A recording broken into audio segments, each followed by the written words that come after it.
The morning sun barely touched the windows of Harmony Concert Hall when Maria Santos pushed through the heavy service entrance.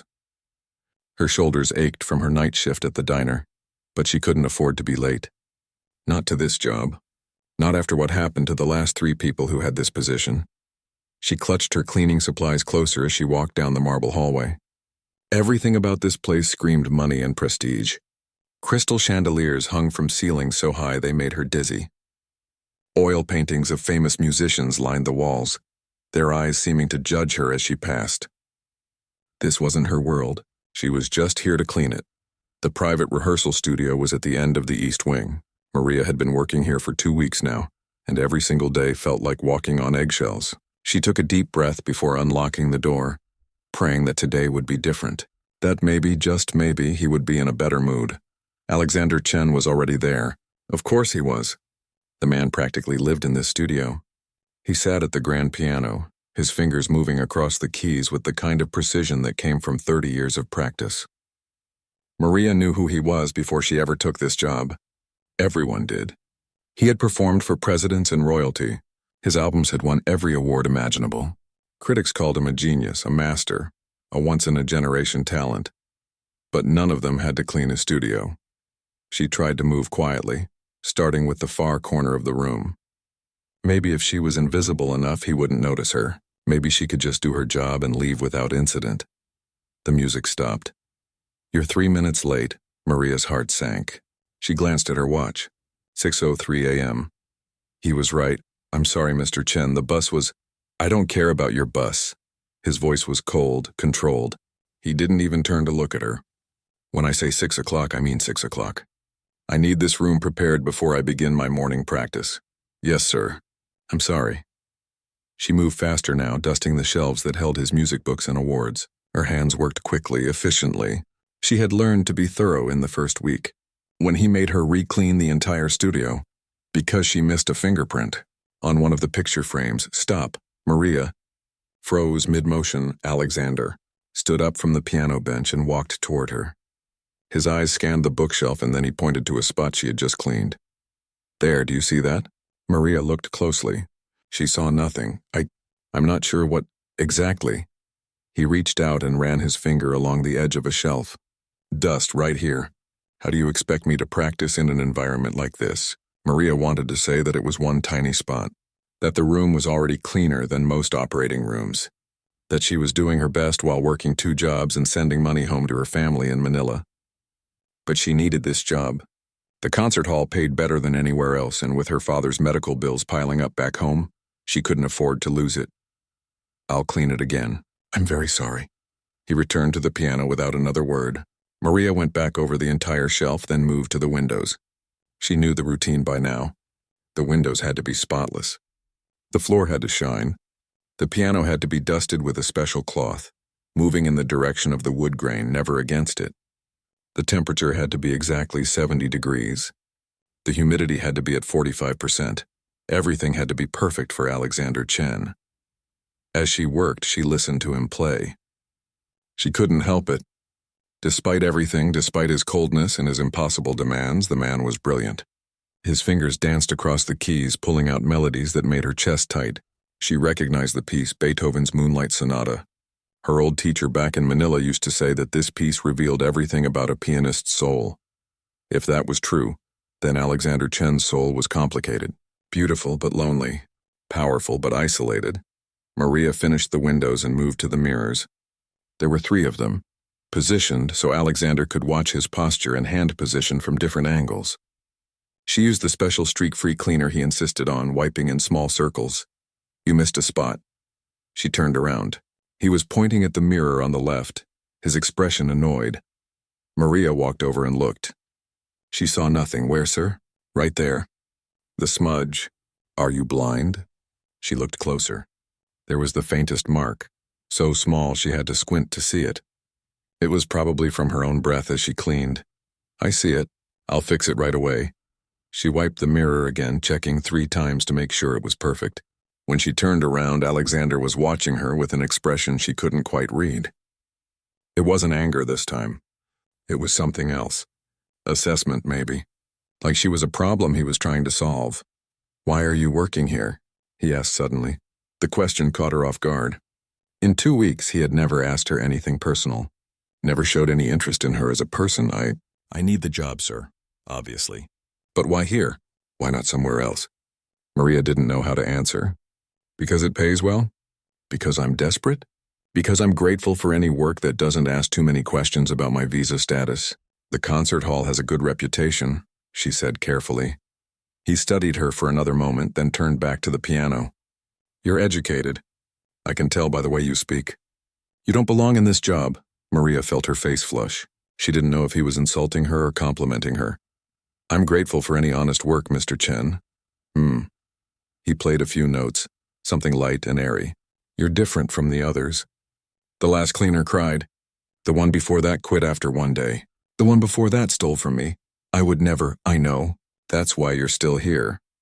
He paused, his fingers hovering over the keys. I'm not an easy person to work for. I'm aware of this.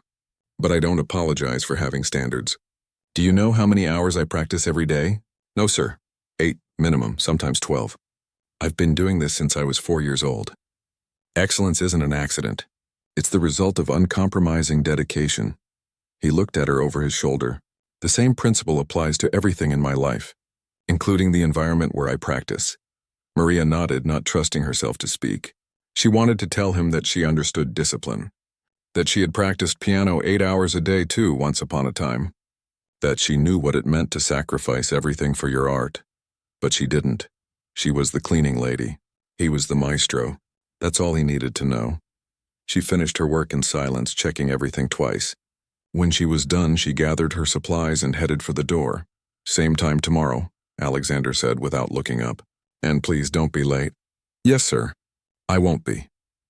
Maria closed the door behind her and leaned against the wall for a moment, exhaling slowly. 3 more hours until her shift at the diner started. Just enough time to go home, shower, and change clothes. As she walked back down the marble hallway, she could still hear the piano. The music followed her like a ghost, beautiful and haunting. It reminded her of everything she had lost, everything she had given up, but that was in the past now. She was a cleaner at Harmony Concert Hall. Nothing more, at least. That's what she told herself. 3 weeks had passed since Maria started cleaning Alexander's studio, and she had learned to anticipate his moods by the music he played. Aggressive, crashing chords meant he was frustrated. Soft, melancholic pieces meant he was tired. Quick technical exercises meant he was preparing for something important. Today, the studio was silent. Maria knocked softly before entering, even though she had a key. It was a small gesture of respect, something her mother had taught her. Always announce yourself. Always be polite even when others aren't. Come in, Alexander's voice called out. She pushed the door open and found him standing by the window, staring out at the city below. He looked exhausted. There were dark circles under his eyes, and his usually perfect posture seemed to sag slightly. Good morning, Mr. Chen. Is it? He turned to face her. I've been here since 4 in the morning. I can't seem to get the third movement right. My fingers know what to do, but something is missing. Maria didn't know what to say. She had never heard him admit to struggling with anything before. She set down her cleaning supplies and started with her usual routine, trying to give him space. Do you know Rachmaninoff? He asked suddenly. I've heard some of his music, yes. His Piano Concerto No. 3. One of the most difficult pieces ever written. I've performed it 100 times, but for some reason, this week it feels impossible. He laughed, but there was no humor in it. Maybe I'm getting old. You're not old, sir. I'm 43. In the classical music world, that's ancient. There are teenagers in Asia who can play circles around me technically. The only thing I have left is interpretation, experience. And lately I'm wondering if that's enough. Maria continued dusting, uncomfortable with this sudden vulnerability.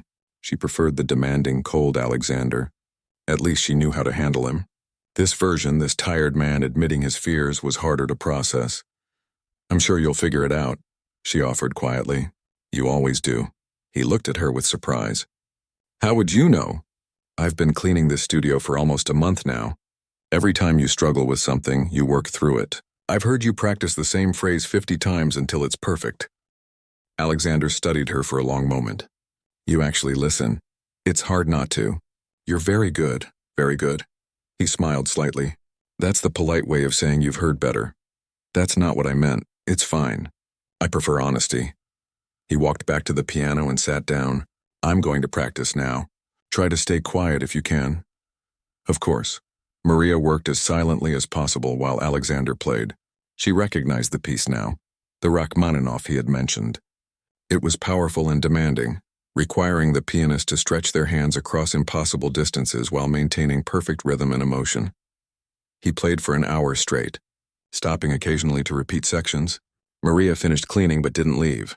Something about the music held her there, rooted to the spot near the door. She knew she should go. Her shift was technically over, but she couldn't tear herself away. Finally, Alexander stopped and dropped his head in frustration. It's the transition, Maria said before she could stop herself. His head snapped up. What? Her heart pounded. What was she doing? But she had already started, so she continued. From the second theme to the development section. You're rushing it slightly. The tempo needs to breathe there. The silence in the room was deafening. Alexander stared at her like she had just spoken in ancient Greek. I'm sorry, Maria said quickly. I shouldn't have said anything. I'll go now. Wait. He stood up from the piano bench. Say that again. I really should. Say it again. Maria swallowed hard. The transition. You're taking it too fast. Rachmaninoff wrote a slight ritardando there. Just a hint of slowing down before the tempo picks up again. It creates tension. Without it, the section feels rushed. Alexander walked toward her slowly, his expression unreadable. Maria clutched her cleaning supplies like a shield. How do you know that? His voice was quiet, dangerous almost. I used to study music. A long time ago. Studied music. He repeated the words like they were foreign. You studied Rachmaninoff's Piano Concerto No. 3. Not this piece specifically, but I studied his work. His style. The way he built emotional architecture into his compositions. Emotional architecture. Alexander's eyes narrowed. Those aren't the words of someone who casually studied music. Who are you? Maria felt trapped. She had been so careful for weeks, keeping her head down, just doing her job. And now she had ruined everything because she couldn't keep her mouth shut. I'm just the cleaning lady, Mr. Chen. No, you're not. He crossed his arms. Sit down. I really need to. That wasn't a request. Maria reluctantly sat on the small sofa near the window. Alexander remained standing, looking down at her like a teacher about to interrogate a student caught cheating. Tell me about your music studies. It doesn't matter. It was a long time ago. Tell me anyway. Maria took a deep breath. There was no point in lying now. I studied at the Manila Conservatory of Music for 6 years. His eyebrows rose. The conservatory in the Philippines? That's not an easy school to get into. No, it's not. What did you study? Piano, performance, for 6 years. He sat down in the chair across from her. And now you're cleaning studios. What happened? Maria looked down at her hands. They were rougher now than they used to be. The nails short and practical instead of carefully maintained for performance. Life happened. My father got sick. The medical bills were too expensive. Someone had to work, so you gave up music. I gave up performing. There's a difference, is there? Alexander leaned back in his chair. If you're not playing, you're not a musician. You're just someone who used to play. The words stung, probably because they were true. Maria felt anger rise in her chest, replacing the fear. Easy for you to say. You've probably never had to choose between your art and your family's survival. You're right. I haven't. He didn't look offended by her tone. If anything, he looked curious. But I've sacrificed plenty. My marriage ended because I spent more time with this piano than with my wife. I don't have children because I was too focused on my career. I don't have real friends because everyone in this industry is either competing with you or using you. So don't assume my life has been easy just because I'm successful. They sat in silence for a moment. Maria had never heard him talk like this. She had assumed he was just arrogant and demanding. She hadn't considered that maybe he was lonely. Why are you telling me this? She asked quietly. I don't know. He stood up and walked back to the piano. Show me. Show you what? The transition you mentioned. Play it for me. Maria's heart stopped. I can't. Why not? I haven't played in 3 years. I don't remember. You remember. Someone who can analyze Rachmaninoff's tempo changes while cleaning windows definitely remembers how to play. He gestured to the piano. Come on. Unless you were lying about studying at the conservatory. Maria wanted to refuse. wanted to grab her supplies and run out of the room, but something in his expression stopped her. It wasn't mockery or challenge. It was genuine interest, maybe even respect. She stood up slowly and walked to the piano like she was approaching an old lover. Her hands trembled as she sat down on the bench. The keys felt foreign and familiar at the same time. "I'm really out of practice," she warned. "Just play." Maria closed her eyes and took a deep breath. Then she placed her fingers on the keys and began. The music came flooding back, muscle memory taking over where conscious thought failed. She played the transition section, her fingers finding the notes automatically. She added the slight ritardando she had mentioned, letting the music breathe before launching into the faster development section. When she finished, she opened her eyes and looked at Alexander. He was staring at her with an expression she couldn't quite read. Shock, maybe, or disbelief. That was... He trailed off, seeming lost for words for the first time since she'd met him. "Terrible?" Maria offered. "No." He shook his head slowly. "That was beautiful. Where did you really study?" "I told you, Manila, and you just gave it all up?" "I didn't have a choice." Alexander sat down on the bench beside her, close enough that their shoulders almost touched. He played the same transition she had just performed, this time incorporating the breathing space she had suggested. It sounded completely different. Better. He turned to look at her, and for the first time since they met, she saw something other than criticism or distance in his eyes. She saw recognition, one musician acknowledging another. "Come back tomorrow," he said quietly. "Not to clean. To play. Mr. Chen, I can't. 6 in the morning, and this time being late is actually okay." Maria didn't know what to say. This felt like crossing a line that couldn't be uncrossed, but she nodded anyway. "Okay. Tomorrow." Maria didn't sleep that night. She lay in her tiny apartment staring at the ceiling, replaying everything that had happened. Her fingers kept moving against the blanket, practicing passages she hadn't thought about in years. What was she doing? This was crazy. She was a cleaner, not a pianist. Not anymore. But at 5:30 a.m., she was standing outside the concert hall anyway. The night guard gave her a strange look as she signed in early. She never came this early. Nobody did except Alexander. She walked down the familiar marble hallway, her footsteps echoing in the empty building. When she reached the studio door, she paused with her hand on the handle. She could still turn back. Pretend she forgot. Go back to just being the cleaning lady who kept her head down and her secrets hidden. Instead, she opened the door. Alexander was already there, setting up sheet music on the piano. He looked up when she entered and something flickered across his face. "Relief, maybe. You came. I wasn't sure you would." "I wasn't sure either," Maria admitted. "Sit." He gestured to the piano bench. "We're going to start with something simple. Scales. I want to see what you remember." Maria sat down, her heart pounding so hard she was sure he could hear it. She hadn't done scales in 3 years. Her fingers felt stiff and uncertain as she placed them on the keys. C major, 2 octaves. She began slowly, the notes coming out hesitant and uneven. Her pinky fingers stumbled on the transition. She winced again. She played it again. Better this time, but still not good. "Your hand position is collapsing on the 4th finger. You're dropping your wrist." Again.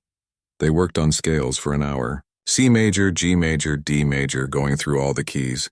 Maria's hands started to remember. Muscle memory slowly waking up like a hibernating animal. Alexander was relentless, correcting every tiny flaw, making her repeat passages until they were clean. It felt like coming home and being a stranger at the same time. "Enough scales," Alexander finally said. "Play me something you used to love. Something that meant something to you." Maria thought for a moment, then began playing Chopin's Nocturne in E-flat major. It was the first piece she had ever truly loved, the one that made her decide to dedicate her life to music. Her teacher in Manila used to say that this piece was like a conversation between the pianist and the night sky. She played it now, and despite the rust, despite the years away, the emotion was still there. The longing, the beauty, the quiet sadness. When she finished, there were tears on her cheeks. She quickly wiped them away, embarrassed. "Sorry, I don't know why. Don't apologize." Alexander's voice was soft.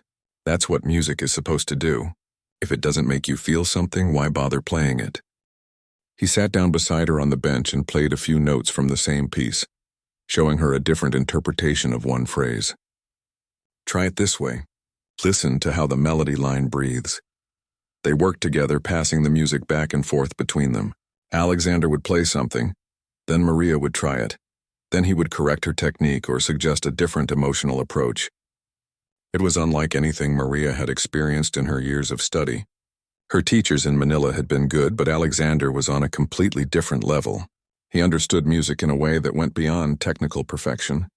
Hours passed without either of them noticing. The sun rose higher outside the windows. Other staff members began arriving at the concert hall, their distant footsteps and voices a reminder that the outside world still existed. "What time is it?" Maria asked suddenly. Alexander checked his watch. "Almost noon." "Noon?" Maria jumped up from the bench. "I have to go. My shift at the diner starts at 1. "The diner? My other job." "I work there 6 days a week," Alexander frowned. "You're working 2 jobs? Some of us don't have a choice, Mr. Chen." "Don't call me that. Not when we're playing together." Alexander is fine. He stood up and walked to his bag, pulling out his wallet. "How much do they pay you at the diner?" "That's none of your business." "Humor me." Maria hesitated. $12 an hour.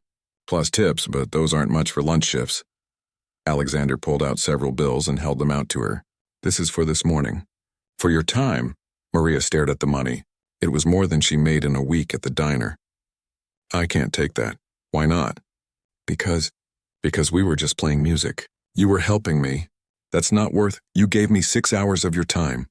Time you could have spent working or sleeping. Take the money, Maria." She slowly reached out and took the bills, folding them carefully. "Thank you. Come back tomorrow. Same time, and quit the diner." "What? I can't just—" "Yes, you can. I'll pay you what you make there. More, actually. Consider it payment for—" He paused, searching for the right words. "For being my practice partner. God knows I need someone to keep me honest." "Alexander, this is crazy. You don't even know me. I know you can play. I know you understand music in a way most people don't. And I know that someone with your talent shouldn't be wasting away serving coffee to people who don't appreciate it." He crossed his arms. "Unless you don't want to play anymore. If that's the case, tell me now and we'll pretend this never happened." Maria opened her mouth to say something, then closed it. Did she want to play? Of course she did. Every moment at that piano this morning had felt like breathing after being underwater for 3 years. But it also felt dangerous, like she was setting herself up for heartbreak all over again. "I need to think about it," she said finally. "Fair enough, but think fast. I have a concert in Vienna in 3 months and I need to be ready." Maria left the studio in a daze. She barely remembered the bus ride to the diner or the lunch shift that followed. Her mind kept replaying the morning, the feel of the keys under her fingers, the way Alexander had listened to her ideas without dismissing them. That evening, she called her mother in Manila. It was morning there, and her mother answered on the second ring. "Maria, how are you, anak?" "I'm okay, Mama. How's Papa?" "The same. The medications are helping with the pain. We manage." There was a pause. "You sound different. What's wrong?" "Nothing's wrong. Maria took a deep breath. "Something happened today. Something I need to talk to you about." She told her mother everything. About Alexander, about the piano, about the offer. Her mother listened quietly, only making small sounds of acknowledgement. When Maria finished, there was a long silence. "Mama, are you still there?" "I'm here. I'm just thinking." Her mother's voice was gentle. "Do you remember what your father said when you told us you were giving up the conservatory to come to America?"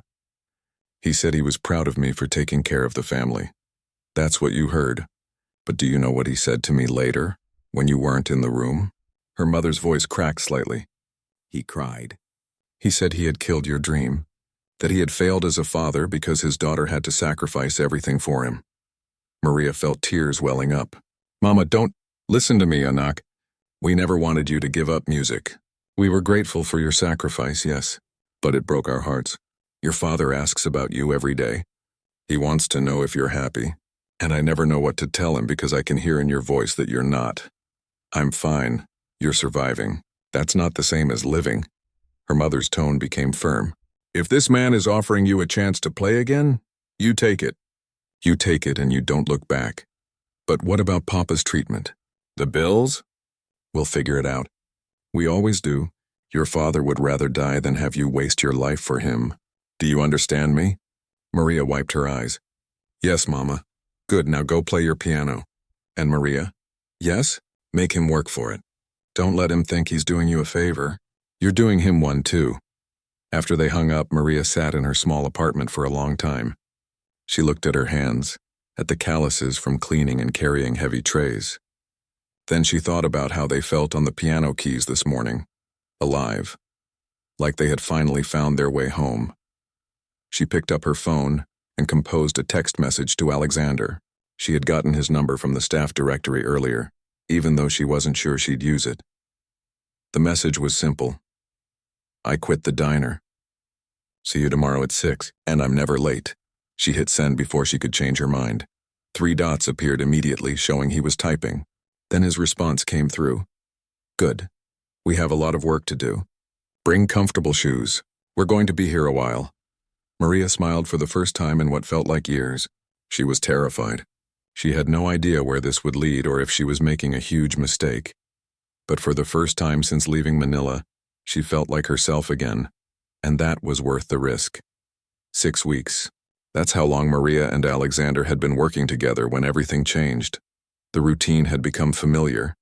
Maria would arrive at 6 in the morning, coffee in hand for both of them. They'd warm up with scales and technical exercises, then move into repertoire. Alexander was preparing for his Vienna concert, and somehow Maria had become essential to his practice. She'd listen, offer suggestions, play passages back to him to demonstrate different interpretations. But more than that, they'd become friends. It surprised Maria how easy it was to talk to him once the walls came down. Alexander wasn't the cold, demanding person she'd first met. He was funny in a dry, sarcastic way. He told stories about disastrous performances and difficult conductors. He asked about her life in Manila, about her family, about the dreams she'd had before everything fell apart. And slowly Maria felt herself coming back to life. Her playing improved dramatically. Her fingers remembered things her mind had forgotten. The technical skills returned faster than she expected, but more importantly, she was finding her voice again. The thing that made her unique as a musician, Alexander noticed. He'd stop sometimes in the middle of a session and just listen to her play, a small smile on his face. What? She'd ask, self-conscious under his gaze. Nothing. You're getting really good. Better than good, actually. On this particular morning, Maria arrived to find Alexander pacing by the windows. He looked nervous, which was unusual. Alexander never looked nervous. Everything okay? She asked, setting down the coffees. I need to talk to you about something. He turned to face her. The Vienna concert. The one I've been preparing for. What about it? It's at the Musikverein, one of the most prestigious venues in the world. Every major critic will be there. Every performance is recorded and analyzed. He ran a hand through his hair. The original program was supposed to be a solo recital. Beethoven, Chopin, Rachmaninoff, the usual. Okay, I want to change it. He looked directly at her. I want to add a duet. 2 pianos, and I want you to play with me. Maria laughed. She couldn't help it. That's not funny. I'm not joking. The smile fell from her face. Alexander, no. That's insane. I can't perform at the Musikverein. I'm not ready. I'm not even close to ready. You're more ready than you think. I've been playing for 6 weeks after a 3-year break. Professional pianists spend their entire lives preparing for venues like that. I can't just... Maria, he walked over to her. Do you trust me? That's not fair. Do you trust me? He repeated. She wanted to say no, wanted to tell him this was crazy and walk out. But she did trust him. Somewhere over the past 6 weeks, she'd started to trust him more than anyone. Yes, she said quietly. But then trust me on this. You can do it. I've heard you play. You have something special, something that can't be taught. And I think we could create something amazing together. What does your manager say about this? Alexander looked uncomfortable. I haven't told her yet. Alexander, I know. But Helen will try to talk me out of it. She'll say it's too risky, that nobody knows who you are, that the critics will tear us apart. He grabbed Maria's hands. But I don't care. This is the most excited I've been about a performance in 10 years. Please, just think about it. Maria pulled her hands away and walked to the piano. She sat down and stared at the keys, her mind racing. This was crazy. This could ruin everything. If she failed on that stage, it wouldn't just be embarrassing. It would be the end of any chance she had of rebuilding a music career. But it would also be the opportunity of a lifetime. What piece? She asked. What? The duet. What piece do you want to play? She could hear the smile in his voice. Rachmaninoff's Suite No. 2 for two pianos. The final movement. It's powerful, dramatic, technically demanding. Perfect for that venue. Maria knew the piece. She'd studied it years ago but never performed it. It required two pianists who could communicate without words, who could anticipate each other's every move. It was intimate in a way that solo performances weren't. We have 3 months, Alexander continued. That's enough time. We'll work together every day. I'll hire the best immigration lawyer in the city to help with your visa situation. We'll figure everything out. Why are you doing this? Maria turned to look at him. Really, why? Alexander was quiet for a long moment. Because playing with you reminds me why I fell in love with music in the first place. Before it became about critics and awards and maintaining a reputation.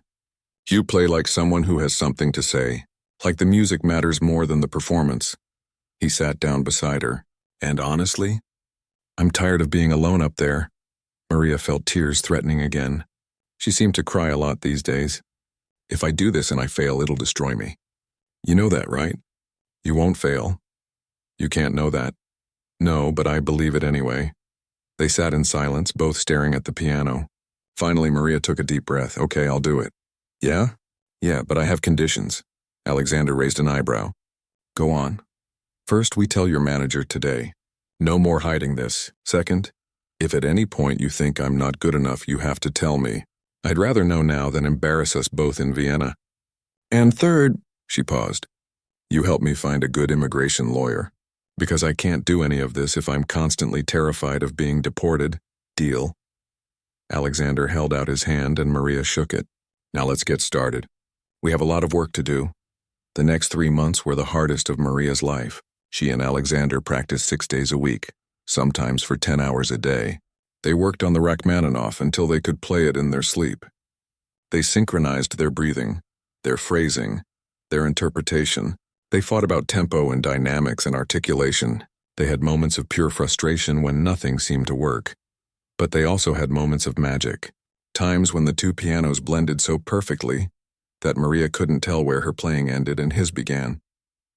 Those moments made everything worth it. The news spread quickly through the concert hall. The famous Alexander Chen was performing with an unknown pianist. The staff whispered about it in hallways. Some were supportive. Others were skeptical. A few were openly hostile, suggesting Maria was using Alexander to advance her career. Let them talk, Alexander said when Maria mentioned the gossip. They'll change their tune after Vienna.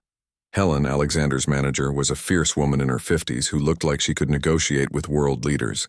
When Alexander finally told her about the plan, she was furious. Are you trying to destroy your career? She demanded during a meeting in Alexander's studio. Maria sat quietly in the corner, trying to be invisible. I'm trying to do something meaningful, Alexander shot back. Meaningful? Alexander, you're one of the top 5 pianists in the world. People pay thousands of dollars to hear you play. And you want to share that spotlight with someone nobody's ever heard of? Her name is Maria. And yes, that's exactly what I want. Helen turned to look at Maria for the first time. No offense, dear, but do you have any idea what you're walking into? The classical music world isn't kind to newcomers, especially not ones who appear out of nowhere at major venues. I know, Maria said quietly, but I'm going to do my best anyway. Helen studied her for a moment, then sighed. Fine, but we're doing this right. Maria, you need proper performance attire. You need press photos. You need a biography that doesn't mention you were working as a cleaning lady 6 months ago. No offense, but that's not the narrative we want. Actually, Alexander interrupted, that's exactly the narrative I want. Alexander, no, listen. Maria gave up a promising career to take care of her family. She spent 3 years working 2 jobs, sending money home, sacrificing everything, and now she's getting a second chance. That's a beautiful story. That's the kind of story that reminds people why art matters. Helen looked between them, then threw up her hands. You're both insane.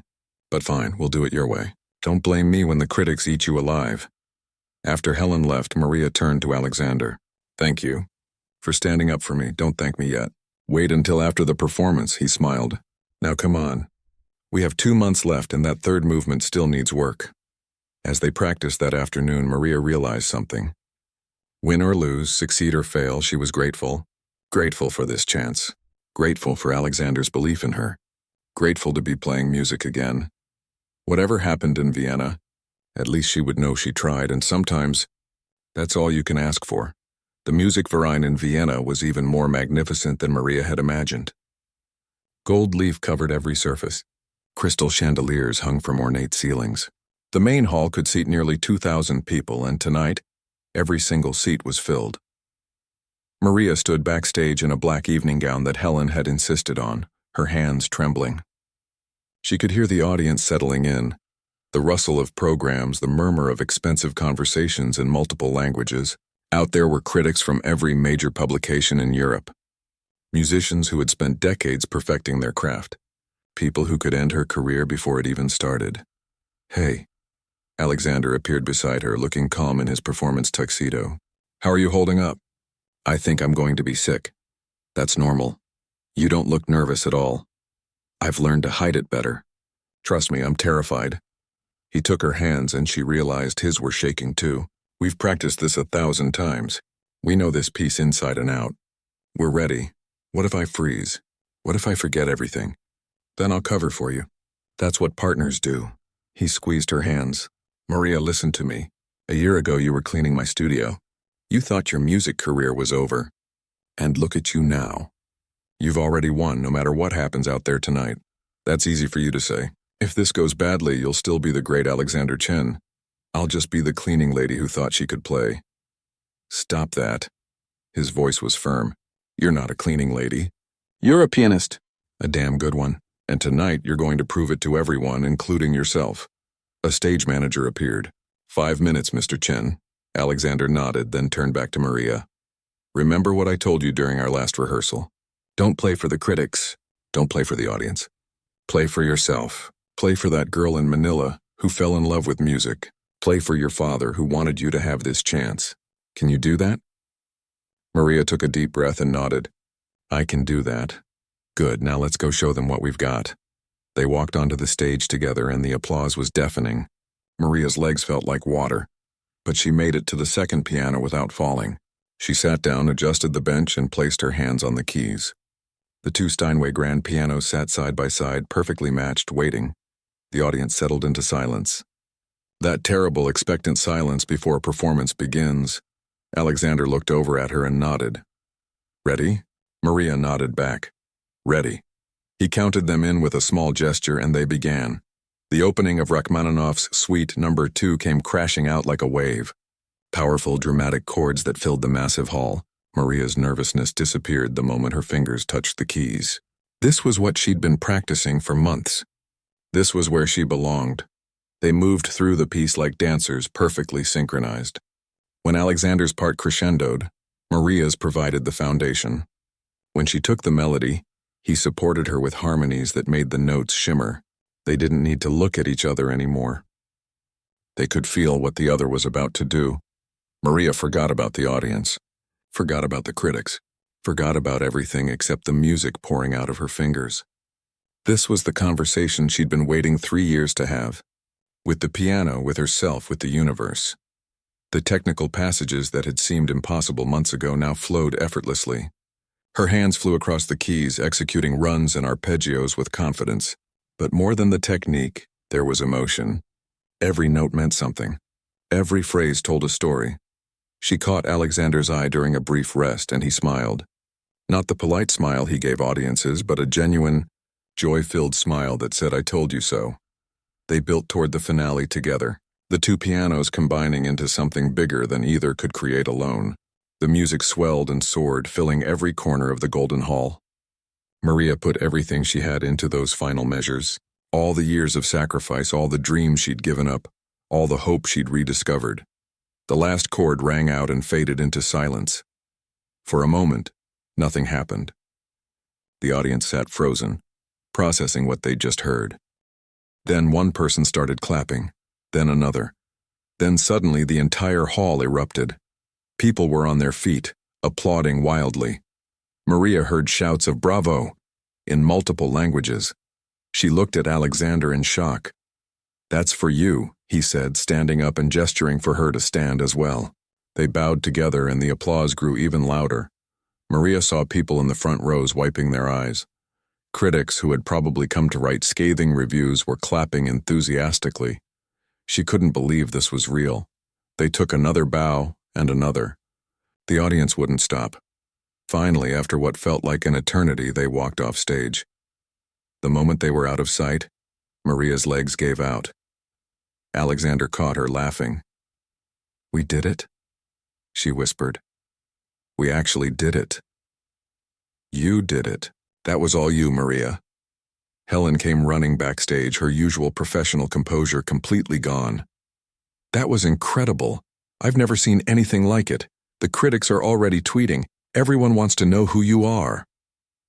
Other musicians from the concert crowded around, offering congratulations. Maria felt overwhelmed by it all. Just this morning she'd been terrified. Now everyone was treating her like she belonged here. But the real moment came later, after the crowds had thinned and they were back in the dressing room. Maria's phone rang. It was her mother calling from Manila, even though it must be the middle of the night there. "Mama? We watched it. Someone at the hospital found a live stream. Everyone watched, Maria. The nurses, the other patients, everyone." Her mother was crying. "Your father is so proud, he keeps saying, 'That's my daughter, that's my daughter.'" Maria felt tears streaming down her face. "Is he there? Can I talk to him?" "Hold on." There was rustling. Then her father's weak voice came through. "Maria, is that really you?" "It's me, Papa." "You were beautiful. So beautiful. I always knew you would play on the great stages, I never doubted." He coughed, then continued. "Thank you for coming back to music. Don't ever leave it again, okay? That's an order from your father." "I won't, Papa. I promise." After she hung up, Alexander was watching her from across the room. "Good news?" "The best news." She wiped her eyes. "Thank you. For everything. For seeing something in me when I couldn't see it myself. For pushing me when I wanted to give up. For believing in me. You don't need to thank me, you did the hard work, I just gave you a chance." He walked over and handed her a glass of champagne. "But I do have something to tell you." "What?" "The Berlin Philharmonic wants us to perform next month, and there's interest from Carnegie Hall in New York. Apparently, 2 piano partnerships are rare enough that people want more." He smiled. "So what do you say? Want to keep doing this?" Maria thought about it for exactly half a second. "Yes, absolutely yes. Even if it means putting up with my impossible standards and demanding personality. I've been doing that for a year now. I think I can manage." They clinked glasses and drank. Through the dressing room door, Maria could still hear the buzz of the departing audience. People discussing what they'd just witnessed. Tomorrow the reviews would come out. There would be more concerts, more pressure, more challenges. But tonight Maria allowed herself to simply enjoy this moment. She had done something she thought was impossible. She had stood on one of the world's greatest stages and proved that second chances were real, that dreams could be resurrected, that it was never too late to become who you were meant to be. 3 months ago, she had been invisible, a cleaner that nobody noticed or cared about. Now she was a pianist with a future ahead of her. And it all started because she couldn't keep her mouth shut about a tempo change in a Rachmaninoff concerto.